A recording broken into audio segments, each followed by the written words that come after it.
Oh dear. Okay, so the Six of Pentacles, Nine of Pentacles, it's not really bad. It means, I feel like that means that there's been a lot of reciprocation, a lot of, feeling good about your situation due to a lot of, good transactions back and forth, balancing your situations. So you guys are feeling pretty solid in regards to yourselves financially, and now I feel like the finances have taken a load, not taking a load off, taking the pressure off, and you're actually able to have a little more fun. Like, you guys are feeling that little kick, that spice, you know what I mean? You guys have gotten some sort of inspiration here with the Page of Wands. Some of you guys may have even gotten a business opportunity, and I don't really see the Page of Pentacles as like a business opportunity, but like a project coming up, or somebody like proposing a project to you, or an idea or project of your own is coming up. Like, new ideas are sprouting all over the place because you're in a good space. Like, the Nine of Pentacles is like a hell of a good space. Not getting any bad vibes with this. But we have the moon here. Not bad vibe either, but it's like, whoa. Seriously in a position where you don't necessarily know the outcome of it. But you also, like this, there's great ideas and all this wonderful stuff. But in order to be able to do all this, the moon is, it's the heart of the reading. It means that you have a lot of insecurities, or you may have a lot of fears, a lot of doubts, a lot of uncertainty surrounding the situation, right? That's anybody way. That's a human thing, right? I don't know if this is going to work out. You don't know if it's going to work out, but it's not necessarily about whether or not you know something's going to work out or not. It's about whether or not you have the diligence in the continuing, passion to do it, right? It's never, with the moon, it's never about when is it going to happen for me? When am I going to make the big, right? It's really about, do I have what it takes to make it there? Because right now, it don't matter what the future looks like. When the moon comes up, I don't give a damn about what the future looks like. Because the moon is saying, well, it really depends on how you handle this. How you handle the shadow phase. The phase where you have to take a look at your shadow self. That's what I feel like anyway. So, that being said, I like how... Ooh. Okay, I was thinking I'm looking at the camera's angle, so it's confusing me. So in the past, you had the Ace of Swords. I like this because I was looking at this. I was thinking, like, if this was the one that was in the past, I'd be like, oh my god. So you had, you were structured, felt, solid. You had some structure in the past. You had a routine, and then you're good and happy with whatever this was. I was getting confused, but this is cool too. But and it explains what this moon is talking about as well. When I said this is going through a shadow period. You got inspiration, but it's not making you look. Well, it could be making you look and see what, what fears you have, so you can be hella confident. No, nothing holding you back. But I feel like in the past, the Ace of Swords, that means there was a lot of, there was a lot of, I always say that when I start conversations or say something when I'm about to. But anyway, I just stop talking so much. The Ace of Swords in the past to me is a clarity of a situation, a clarity of a thought, right? A perspective that you've gained, and you're about to, kind of see or stretch out what this belief or this perspective is, right? Getting a better understanding of what this idea is. Because the Ace of Swords is all about new ideas. With the Page of Wands, that's like a small project or a small, hint of passion or a spark of inspiration that can go towards this. I feel like you had that huge hit of, that idea inspired you to do something, got your fire going, and therefore you have a new northern star, right? The darkness is also showing you where your northern star is, right? Where you're going to shine, or where you want to shine, right? This is your hope. So I don't really see the moon as something bad. It's like, yeah, it may be illuminating all your other shadow selves, right? All the humanly insecurities as anybody else has. But it also showing you what is going, what makes you happy, what's exciting to you, what you want to have. Because that idea is now I feel like it not necessarily reset something. I feel like I always see the star as like the reset button. The tower, the reset button. But this is like really going for the reset, right? Really going with a new perspective, with a new idea, and gunning for your focus. And I feel like The moon illuminates the stars. Without the night, we won't see where it goes. We won't see a star. I mean, the only star we would see in the sky would be the sun. And your star is your potential for great happiness. This is you putting effort into what you want and what you want to manifest, right? The star is all about, it's all about manifestation in regards to, putting the effort in, giving of yourself, and, seeing what you're going towards. Where is your inspiration? It's right here. You know what you're inspired to do. That does bring up a lot of insecurities because, of course, you want this, right? You want to be happy. You want to go ahead and strive for your dream. But of course, right, like I said, it's human. It's natural. We get caught up in the idea, or not caught up. I don't think you're caught up in anywhere. But I feel like we're tied between feeling inspired, ready to go after, but then not having that certainty, right? To say, okay, is my dream a guarantee? Because that's the problem. That's the problem that that the moon can have sometimes. We can be so caught up in certainty or having certainty that we lose focus. We lose track of that beautiful star that's standing there. So even though this is a shadow period, the shadow period is showing what you want. It's illuminating your inspiration. It's illuminating what your path is. And of course, like I say all the time, the path is not predetermined. It's not given. I don't think anybody gives you your purpose. You find that purpose. You are the one that looks up in the sky and you see that star and you're inspired by it and you're the one that goes towards it because it's something that you want to do, and therefore that is your purpose. So I feel like, yes, you overcoming, you looking at the darkness brings out the light as well and helps you to go towards the resolution of the things that make you feel like, makes you feel like you're blocked from the star. Now, the star isn't saying that you're blocked at all, but the Three of Swords is. Okay? I'm not saying your future. And I think that the Three of Swords coming up like this, saying that, hey, you have gone through a lot of stuff. You've gone through a lot of things, and it's understandable to have that moon energy. It's understandable to have this moon energy to see what this Three of Swords is, what your insecurities are, right? You don't need anything around you to actually happen to bring up your insecurities, right? For instance, a little kid laying in bed, chilling, about to go to sleep, turns off the lights, gives the kids good night from their parents, closes the door. The thing that freaks the hell out of this kid the most is that there's an illusion, or there's thoughts that there's monsters on the bed. Where are they getting these thoughts from? Well, because of past experience where they may have been scared, they may have saw a monster, or maybe they saw a movie like Monsters Inc. or something like that, and they're thinking, oh my God, there could be a monster under the bed, right? There's situations where the past, and I'm not saying that, I'm going to be very clear, I'm not trying to downplay anybody's pain, I'm not trying to downplay anybody's hurt. I'm literally just using this as an example to kind of explain that this Three of Swords and the moon go hand in hand with the star. Okay? Hand in hand star, and I'll explain in a moment, because I'm not, but first, that explanation is not to say that your emotions and how you feel is illegitimate and it's childish. Not at all. But what I am saying, though, is that kid has gone through some sort of trauma that made them fear the dark like this, right? But they also love the fireflies, right? They love fireflies. They always wanted to catch a firefly, but they're afraid of the dark, right? They're afraid of the dark. There's fireflies flying around this kid's window, right? It's like beautiful, all of them. And he wants to go up and see them. He wants to lift up his little window, and he wants to, maybe catch one of his little jars that he has sitting right there on his windowsill. But he's afraid that a monster will grab his ankles, yank him from underneath the bed, and he'll disappear, right? That's the situation that this is kind of similar to. Like, the moon illuminates what you want.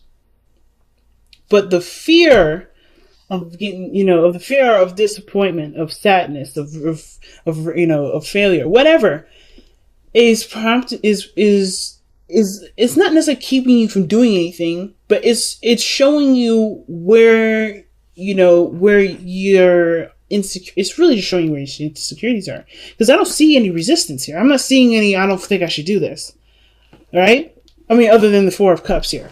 Right? That's definitely like, I don't know about that. I don't think this is like, I've been through this, I've been through that, I don't know how this, but it actually does look like that, actually. But I feel like it's not like a straight up deterrent, like you're not taking any movements, you're not taking any steps, because you're putting work into something. You're doing the work. It's just like, there's also this feeling of not sure, uncertainty, not, and in a way, which is weird, apathy. Because that's like, you're not sure. You're not really sure because you've already been through some stuff. You already, had the 3 cups. You're already satisfied with that. You want these 3 cups to be full again. You want to experience that again, but you can't. And your focus is on what you may have already done rather than, just go ahead and trusting that the new hope and the new inspiration will fulfill you just enough. Okay. So it's a hard one, family. It's definitely a hard one. So yeah, anyway, so with the 3 of Swords, I'm getting lost in my own sauce here. But the 3 of Swords is like, yes, you'll become more aware of what it is that makes you feel like you can't have, or maybe not necessarily you can't have the star. Because the star can also mean like hope and inspiration and all that. It can also show you that you may have a hope and a dream that you believe is too far out of reach. And if you feel like it's too far out of reach, why? It's because, it's because of whatever this is. But I feel like you face this issue. You face whatever these things are, the darkness that you have here. Whatever that is, because truly this does make you happy. It's inspiring. It's new. It's fresh.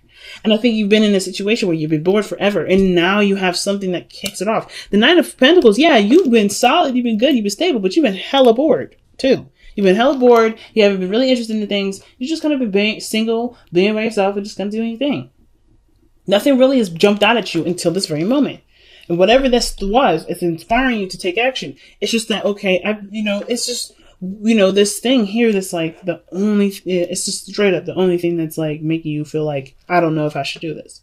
So why is your advice the King of Wands, right? I might pull a clear for that. I don't know. But the King of Wands being advice anyway talks about running with your passion, focusing on what makes you feel good, right?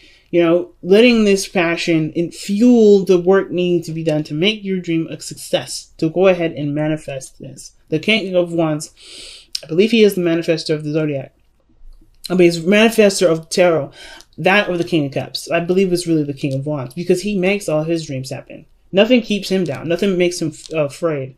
Nothing makes him scared. And I'm not saying you're scared of cat. No, this is not about that. This is literally saying tap into your own King of Wands, right? Get up in there. There's what you've got in your kits. You know that you got the fire behind you to make the dreams happen. You have an amazing, second house, which is Virgo. Excuse me. You have an amazing 3rd house, which is Virgo. Communication, organizing. You got Virgo in your 3rd house. I would use that to help you, go towards your goals. But seriously, though, not about placements in astrology necessarily. It's about tapping into your inner fire. Letting that passion consume you. In a sense, not in a sense like where you're saturated with it and you can't really do anything because you're just like, oh, I want this, oh, I want this. No, not necessarily. It's about knowing that your passion is good enough to take on the challenges that lie ahead. Being extremely confident in yourself because you have gotten to a place where you are comfortable. You've gotten to a good place. And I feel like with the King of Wands, he's all about the journey. He's all about, the journey and the focus and passion, right? He doesn't care about the outside factors. He doesn't care about what other people think. He doesn't give a hell. Like this is his kingdom. This is your life. This is your world. Not a goddamn person can tell you what you should and shouldn't do because you are living your life the way you want to live it. They ain't living your life. They ain't doing anything for you. So I feel like with the King of Wands, it's like the advice is really just like embodying the King of Wands, right? Just kind of like, I guess like this inspiration is all you need. Of course, this is going to crop up, right? The insecurities and the fear and the pain and the stuff from the past. But you'll deal with it because you have something that's inspiring you to deal with it. I wouldn't say don't let. I guess the thing is that the King of Wands would never let his insecurities keep him from what he wants to do. He would always see this as a reason to excel past and to be successful. So I guess the way to see it, to move forward, the King of Wands is like, don't let your fears be the apprehension. Let your fears be the not the influence, but the fuel that will continue, that'll make your dreams come true. Because your external energy is showing the Four of Cups. That is empathy. That is like boredom. That is like, ugh. You have the cup right there. You know it's right there. And you feel it in your soul. The Page of Wands, that fiery passion, that excitement. It's just about, you know, I really feel like it's just legitimately about just taking the step without having to know every detail. It's about trusting yourself, mostly. Because the King of Wands will always trust himself. He always trusts himself. And I feel like you do have that sense of trust in yourself. You know, I feel like that's there. And all you need to do is just, you know, take action. King of Wands, let's go. You know what I mean? So, your hopes and fears is the Ten of Cups. That's talking about happiness, being surrounded by people that could be happy for you, happy with you, having a good time. But also dream fulfillment, right? Well, the Nine of Cups is really dream fulfillment. But this is also, like I feel like the Ten of Cups, is living the dream and enjoying the dream with people.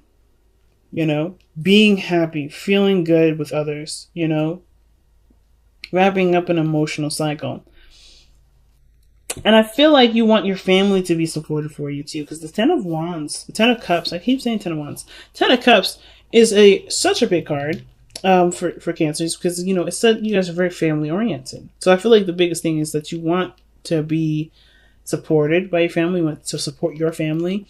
You know, you want a good outcome regarding, you know, feeling, you know, loved and safe and everything. I feel that's the biggest hope. But then you have the outcome being the Hierophant. There's nothing wrong with the Hierophant. It's about committing to the dream, I feel like, despite what you may have to face later on, right? Our own personal, you know, hiccups and stuff like that. But I feel like the past, or the past, well, I guess it is the past, huh? Tradition, people that, you know, family, right? That may, you know, you may have to change a certain, you know, path with you or commitment with you in order to get this. Not necessarily you have to cut people out and divorce people or, you know, whatever, but you have to commit to it, and that may have to do with changing your lifestyle to get to the right routine that will help you through it. But commitment is the biggest thing. Commitment is the biggest thing here. I feel like you do commit to it. That's why the outcome is showing up like this. The outcome shows there's commitment in there. Committing to the dream. Committing to the inspiration. Some of you guys may have met somebody with King of Wands, and I feel like it's like, go for it. See how it goes. Because you don't really have an idea of what you want anyway, right? Maybe that's what's up. Maybe this is a situation where you're not sure what you want. But, you know, this is an opportunity to reflect not only on your insecurities or the things that, you know, scare you or whatever, but also to see the star, like I was talking about. You know, let the darkness shine that beautiful, bright star to, you know, and help you, you know, not help you, but inspire you to do something that you actually want to do instead of just being bored and kind of doing the things that make sense, you know, that's practical and, you know, original, right? But something that reflects you 100% and that has nothing to do with anybody else. Commitment is definitely in the outcome, and it starts by, because I think this is your idea. I don't even think this is anybody else, right? I truly feel like this is just you coming up straight out the gate. You know, with your inspiration, you know, you feeling inspired and all that. I feel good for you, Cancer. I really do. Okay, let's see what you have here. Got 2 cards from the Messenger Oracle. Respect your boundaries and share your thoughts. Yes, man. Communicate with what you're thinking. That's what I'm saying. Like, you have an idea. You have an idea here. You know? I don't think you should be afraid to express those ideas. You know, the King of Wands is expressive as hell, you know? He don't care about what other people think. But he definitely will express who he is and what he believes in, you know, what he believes represents him the best way possible. Fork in the road is your card here. Making the decision to go by, you know, it's making the decision to go down a certain road. There's no wrong road. But I feel like, too, right? Respecting your boundaries, right? I feel like the thing is that you have the Knight of Pentacles, which talks about a gilded cage, right? It's about feeling good in the self, knowing that you got everything under control, and then you're solid. But I feel like with the Nine of Pentacles here and respecting your boundaries, the problem is that is not that you don't have boundaries. Some of you guys may not have boundaries, and it's maybe that's what it's talking about. You know, the situation with the insecurities may have to do with how you let people treat you and how you let yourself treat yourself when you're doing something that you want to do, right? Could be that. But for some of you guys, it could also indicate here that your boundaries are really, really tight, that your boundaries are real tight.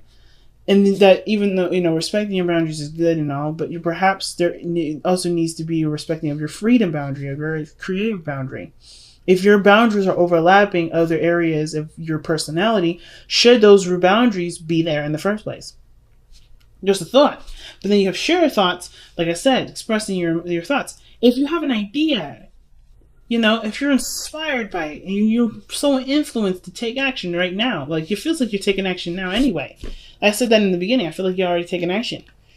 You know, I don't think you guys are apprehended or anything. I feel like maybe you just kind of feel like you're stuck in a situation because you're not sure if this is the right path to go on. I think you're already on that path, but you don't know if you feel like you're all right, you're going on the right path. Some of you guys are not doing anything at all. Some of you guys legitimately aren't. But I feel like some of you guys are doing it. But you just feel stuck. Like you don't know if this is the right path, or you don't know how to move forward. Talking about it with somebody, sharing your thoughts, communicating with people, I feel like, or just, sharing your creative ideas will help you to, finalize the dream, express, your dream to yourself. Understand what your goals are. Understand what your inspiration is. Understand what you're trying to, express. And if this is, like I said, the dream is starting off right now. This is a brand new start. This is a reset. I feel like this is like, well, share your thoughts. Perhaps what the King of Wands is saying, go ahead and express it. I think you already have everything done. It's just about, do you trust yourself enough to share a part of yourself with the world? You may get criticisms that may hurt you if you let them get to you. You may get criticisms that trigger some old pains. Because I don't think that any real criticism from anybody hurts anybody. I think it's really just a reflection of how you see yourself, which is why everything bounces back to the respect your boundaries. So I'm not saying that you deserve to be talked to any kind of way. This is not what I'm saying. What I am saying is that you may get criticisms or something in regards to, whatever you're trying to express, whatever sharing thoughts that you give. But it triggers something that you already were afraid of doing or looking at anyway, or afraid of currently. You're already aware of whatever this trigger is. It just helps you to heal from it then. Because the Three of Swords is not pain that comes in. It's healing of the pain. Because that pain is already there. It's happened. It's done. It's like, it's just it's uncured here. It's like, so that's why I don't ever see like you are going to be hurt by somebody. I shouldn't have said that in the beginning, and I'm taking it back. It's not about being hurt by anybody. It's about knowing what's already hurting you and being aware of it because something triggers it so you can be able to heal from it. Because the star is not just about manifesting and creating things that are beautiful and new. It's not just about that. It's also healing too.